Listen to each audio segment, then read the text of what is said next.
Hey everyone, today I want to talk about the latest book that I've read, which is Assassin's Apprentice by Robin Hobb. So, this is the first book in the, I guess, larger realm of the Elderling series, which is divided into like trilogies and a quartet, but it's overall, I think, 16 books, so it's a really long series. And I feel like a book like Assassin's Apprentice feels like a memoir, in the sense that if you read like a nonfiction memoir, there's no central narrative generally of like this is the goal, this is what we're working towards.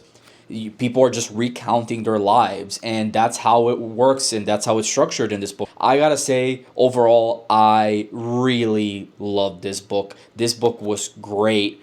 If you are very much a character forward, like if you're more character centric as a reader, you will love this. The characters are so good. They're Fitz as a character, he's so like naive in some ways, but he's really smart.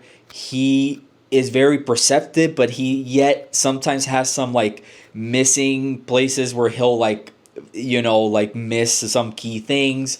He's very kind, but then he also knows when people are like taking advantage of him. So he as a character, I just loved him.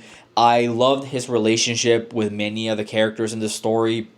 I feel like a big theme I got out of the story is just kind of like, as a son, looking for this parental bond that he has with like characters like Burridge and Shade much later on in the story. But yeah, I mean, the characters are just great. They all have so many layers to them. They just feel like lived in, fulfilled characters. And the world, initially, I wasn't. It's not that I didn't care too much about the world and like the goings on around like Fitz's like kingdom, but the more I read into it, the more interested I got once we started getting more lore about what's going on with the raiders and like later on the mountain folk. So yeah, it I really enjoyed this book. It's not perfect. There is some credence to this that it doesn't have a plot per se, in the sense that especially by the end, I like the last third, I'm like, I don't even it does this doesn't feel like it's like building up to something. In the end, you do get a satisfying ending, and things just like kind of wrap up in a good way, but it does feel kind of sudden and out of nowhere. So yeah, I would definitely recommend this book. I rate it 4 stars out of 5.